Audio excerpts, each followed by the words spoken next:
salah satu suksesnya saya usaha itu, di samping kualitas keripik ante itu memang udah diperhitungkan pasar, saya dekat sama pedagang. Kalau pedagang kemarin itu, kalau tidak ada keripik ante, ya nggak meriah tokoh mereka. Udah itu ada bahasa juga dari pedagang itu sendiri, saya itu bukan beli keripik ante aja loh, tapi saya pengen ngobrol sama Bang Ridwan. Itu sempat mereka terlepas ucapan itu, karena kedekatan saya sama pedagang itu sendiri. Nah, barangkali salah satu usaha saya maju ya karena kedekatan itu tadi. Kelemahan kita itu kan memang baru gagal sedikit udah sibuk dengan cara cari yang lain. Nah, di situ gagalnya tambah besar gagal itu ketika kita cari alternatif itu. Padahal yang kita jalan ini belum sampai berumur sampai 3 bulan atau setengah tahun. Bapak sukses ini di bulan ke-8 loh. Coba kalau nggak sabar, nggak mungkin ini bisa terjadi yang kayak gini. 1 bulan ke 3 bulan bagus, 3 bulan ke 7 bulan drop, sedrop-dropnya. Bapak sempat frustasi malam takbiran, dilalahnya. Tapi Bapak punya keyakinan ketika kita niat usaha untuk ibadah, hasilnya kita pakai ibadah, Bapak yakin akan maju. Alhamdulillah sampai saat ini sangat maju kan.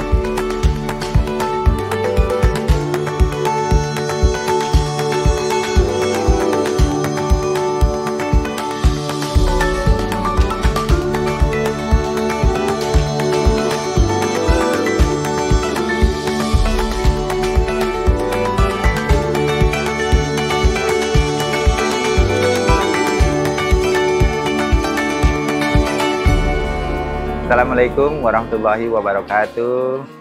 Saya Pak Ridwan, pemilik keripik ante yang memang memproduksi berbagai macam keripik, baik keripik pisang dan keripik singkong balado.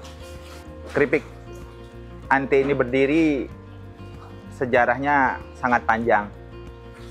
Memang awal mulanya bahasanya mentok di salah satu usaha, kemudian Bapak dan Ibu punya inisiatif usaha kuliner ini. Waktu pertama kali kami usaha di keripik itu, yang kami coba itu bermacam-macam keripik. Keripik mantang, keripik pisang, keripik talas, dan keripik singkong ini. Berjalannya waktu, rupanya yang punya grafik agak membaik itu ya di keripik singkong. Tapi beberapa lama kemudian karena produk kita ini belum berkualitas, akhirnya sempat down juga Bapak waktu itu. Sempat putus asa juga. Tapi dilalahnya ada aja pertolongan dari Allah itu tersendiri. Itu Bapak memulainya sama Ibu itu sekitar 2005. Jadi untuk sampai saat ini udah hampir 20 tahun. Tepatnya di bulan Agustus. Salah satu penyebabnya itu, waktu itu kan Bapak punya usaha ikat pinggang. Kami memproduksi ikat pinggang. Tapi karena adanya pasar bebas, Bapak produksi ikat pinggang, sedangkan Cina udah bisa jual, jadi nggak mungkin berkompetisi di pasar, kalah lah kita kan. Jadi punya ilham di kuliner. Waktu itu memang petunjuk almarhum ibu Bapak itu memang dia bilang, usaha keripik aja nak, katakan. Dan Bapak akui memang istri Bapak itu punya keahlian memasak kan. Salah satu yang Bapak sering lihat itu waktu dia buat kue maupun makanan ciri khas Padang itu memang masakannya punya kualitas tersendiri menurut Bapak dan keluarga ini, bukan Bapak sendiri. Nah, kenapa keripik? Salah satu faktornya Bapak memilih usaha keripik singkong setelah mencoba beberapa keripik, kan singkong nih yang agak kelihatan pasarnya. Kenapa Bapak tambah semangat? Karena Bapak mengetahui Lampung ini salah satu bahkan penghasil singkong terbesar se-Indonesia kan. Penghasil singkong terbesar itu salah satu faktornya. Udah itu kedua, memang bahan baku semuanya baik itu singkong dan cabai mudah kita dapat di sini. Filosofi Bapak memberi merek ante itu pada dasarnya ketika kita membuat merek itu kan Bapak pernah baca juga, carilah pada saat itu yang lagi tren. Di tahun 2000 berapa, 2003 apa 2004 itu Antv kan keluar tuh. Di Antv itu, Antv sangat booming saat itu, TV yang swasta yang sangat booming. Dan istri bapak itu panggilannya Ante. Apa salahnya nih nebeng dikit Ante kan? Bahkan ketika di pasar mereka juga bilang, memang ini yang punya Ante TV ya bang? Iya, kita bapak-bapak bilangin aja, itu kan salah satu doa mereka kan. Nyatanya alhamdulillah berkembang. Itu jadi Ante itu memang di samping memang udah dipakai namanya oleh istri bapak, udah tuh saat itu Antv itu lagi booming.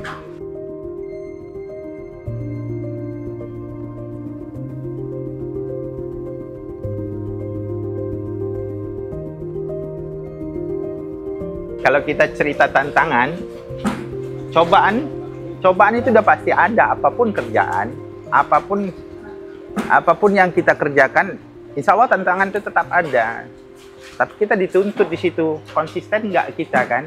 Nah, bahasa konsisten ini yang jarang kita temui dalam sifat kita masing-masing.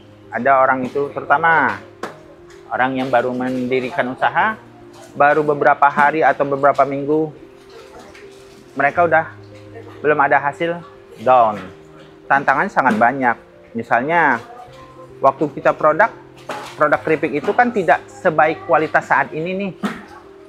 Baik itu jenis keripik yang kita olah itu keras atau cabenya belum dapet taste-nya kan.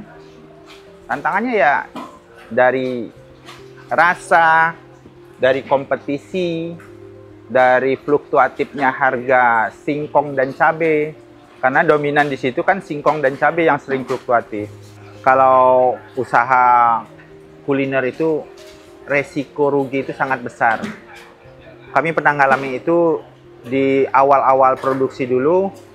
Kerugian yang sangat kami rasakan ketika kami salah memilih bahan baku, baik itu singkong dan cabai. Dulu kami pernah salah membeli singkong yang jenisnya sangka kita sama dengan yang lalu-lalu, nyatanya jenisnya tidak baik.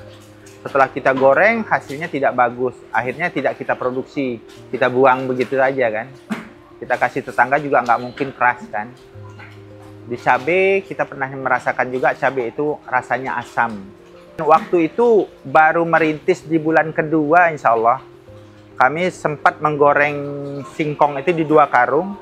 Waktu itu modal kami paling-paling 150 sampai 300 ribu. Goreng di dua karung singkong itu nyatanya hasilnya tidak bagus. Nah itu hasil gorengannya kami buang. Itu yang paling sangat kami rasakan karena saat itu dalam posisi merintis. Sempat bapak nangis waktu itu kan. Istri sakit, returnya banyak. Bapak masukin ke toko itu 10 bungkus tuh. 10 bungkus. Ketika bapak berkunjung ke toko itu, perasaan bapak keripik itu udah laku minimal ya 50% ya kan. Nyatanya yang baru terjual itu 20%. Jadi returnya 80% kan. Istri sakit, anak masih kecil-kecil. Ya, supaya istri kita nggak down, nggak mungkin dong barang retur itu kita bawa pulang.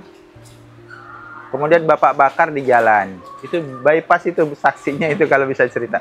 Jadi ada tempat sampah, bapak bakarlah di situ. Tapi bapak punya keyakinan, insya Allah ketika kita niat usaha untuk ibadah, hasilnya kita pakai ibadah, dan kita juga punya punya keyakinan dasarnya ada, karena grafik produk kita tambah baik. Bapak yakin akan maju. Alhamdulillah sampai saat ini sangat maju kan.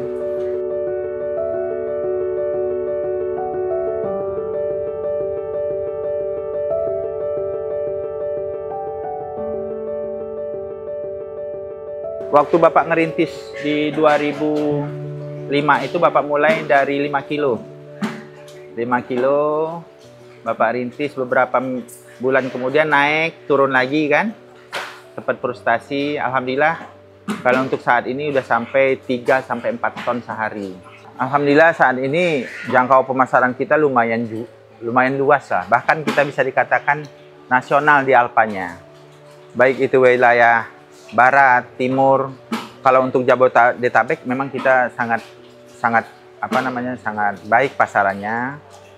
Untuk wilayah timur kita juga udah sampai ke Papua, Manado, Lombok, udah masuk kita ke sana. Kalau untuk pasar yang ada di Provinsi Lampung ini seperti Indomaret, Alfamaret, Chandra, Camat, alhamdulillah kita juga masuk. Retailnya juga kita masuk. Memang produk kita alhamdulillah sudah sangat diterima sekali di pasar kan. Mulai masuk Alfamart di 2013, masuk Indomaret 2008, tapi di Indomaret masih stagnan, hanya di Lampung aja. Insya Allah bulan depan kayaknya Jambi, Palembang, Bengkulu masuk insya Allah. Kalau Alfamart sudah seluruh Indonesia? Nah, kalau Alfamart udah nasional. Alhamdulillah dengan tambah besarnya Ante, para pekerja itu bersyukur karena dampaknya sangat positif sekali. Pernah kita waktu pasar itu agak turun, kita libur produksi sekitar 10 hari. Dampak untuk tetangga aja, tetangga pernah bilang kalau keripik Ante tidak produksi, kampung jadi sepi. Dengan sepi itu rawanlah keamanan di situ kan, karena kampung itu sepi. Jadi pernah terjadi kita libur itu ada pencurian motor itu.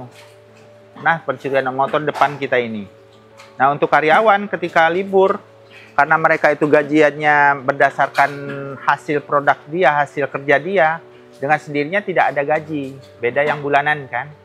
Nah, itu yang bulanan tetap, itu mereka sangat bergantung sekali dengan keripik Ante ini.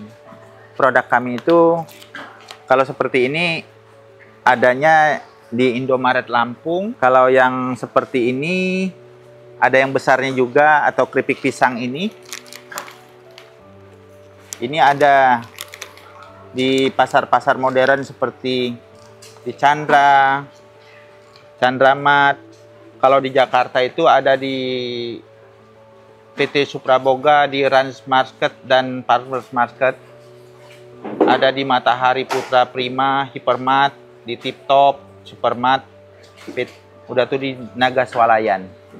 Nah ini, kalau di Alfa Nasional kita ini masuknya. Ini Alfa Nasional. Ada di seluruh Indonesia ada, alhamdulillah. Sebagian kita udah sempat ekspor juga ke Taiwan dalam bentuk kemasan kecil yang 100 gram. Kita juga sempat ekspor ke Taiwan. Moga-moga nanti lebih berlanjut lagi. Kalau cerita pabrik di awalnya kan kita memang dulu usahanya di rumah, tinggal di situ, punya aktivitas di situ. Sekarang kita udah punya tempat usaha yang lebih besar lagi. Kita buat rumahnya di atas, di bawahnya tempat aktivitas. Nah, disinilah pabrik kita yang lumayan luas lah menurut ukurannya UMKM. Alhamdulillah, Bapak pernah dapat ini hadiah dari Balai Pengembangan Produktivitas Daerah dari Pak Gubernur Lampung di tahun 2020. Kemarin juga Bapak pernah dapat sertifikat UMKM yang paling besar memberikan distribusi pajaknya ke provinsi.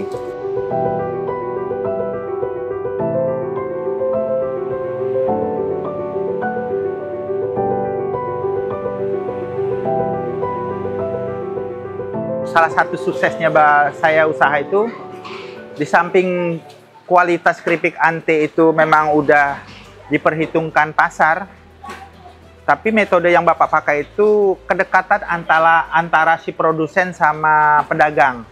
Waktu itu saya punya trik sebagai penyuplai mereka juga, saya dekat sama pedagang. Jadi mereka ketika kita dekat sama pedagang itu juga ketika ada konsumen, dia memprioritaskan produk kita yang ditawarkan ke konsumen.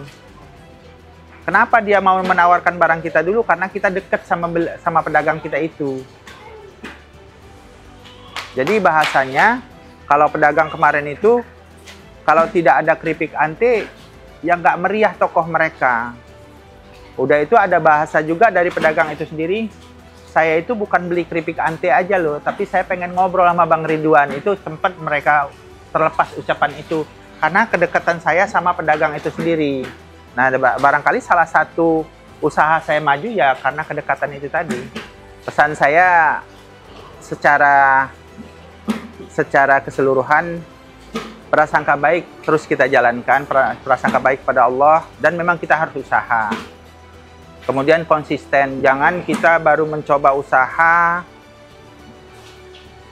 tiba-tiba langsung berhenti. Memulai usaha tanpa perhitungan, tapi kita coba misalnya dengan sholat istikharah, atau kita serahkan dulu apa sih keahlian saya. Yang dinasihat oleh pengatur pengurus kita itu, modal dasarnya usaha itu di samping kita punya skill, kita punya keyakinan tidak gampang mutung. Kelemahan kita itu kan memang baru gagal sedikit udah sibuk dengan cara cari yang lain. Nah, di situ gagalnya tambah besar. Gagal itu ketika kita cari alternatif itu. Padahal yang kita jalan ini belum sampai berumur sampai 3 bulan atau setengah tahun. Bapak sukses ini di bulan ke-8 loh. Kami sukses ini bulan ke-8. Coba kalau nggak sabar, nggak mungkin ini bisa terjadi yang kayak gini. 1 bulan ke 3 bulan bagus, 3 bulan ke 7 bulan drop, sedrop-dropnya. Bapak sempat frustasi malam takbiran, dilalahnya hari lebaran kedua itu ada salah satu toko minta kirim barang. Di hari lebaran kedua itu Bapak produksi, coba. Bapak bilang barang ada, padahal barang nggak ada. Oh, bilang ada. Jadi memang harus konsisten, punya keyakinan itu akan maju. Memang modal usaha itu di samping modal dana, modal ilmu, udah itu yang tadi Bapak bilang punya kemampuan tadi dan tidak gampang mutung. Itu harus yang kita tekankan di situ. Insya Allah akan sukses kayak gitu. Yang paling mendasar banget ya rukun kompak, ya kan, dalam hidup berumah tangga, berkeluarga, atau bersosialisasi sama warga. Rukun kompak itu kita utamakan dalam hidup ini kan. Kalau kita tidak rukun dan kompak, kita tidak mungkin bisa usaha dengan tenang kan. Kerukunan dan kekompakan, kerjasama yang baik, dan saling saling amanah di situ kan. 29 karakter kita itu harus kita jalankan. Jadi bukan hanya bahasa atau yel-yelnya aja, tapi kita praktekkan dari yang paling kecilnya dulu kan.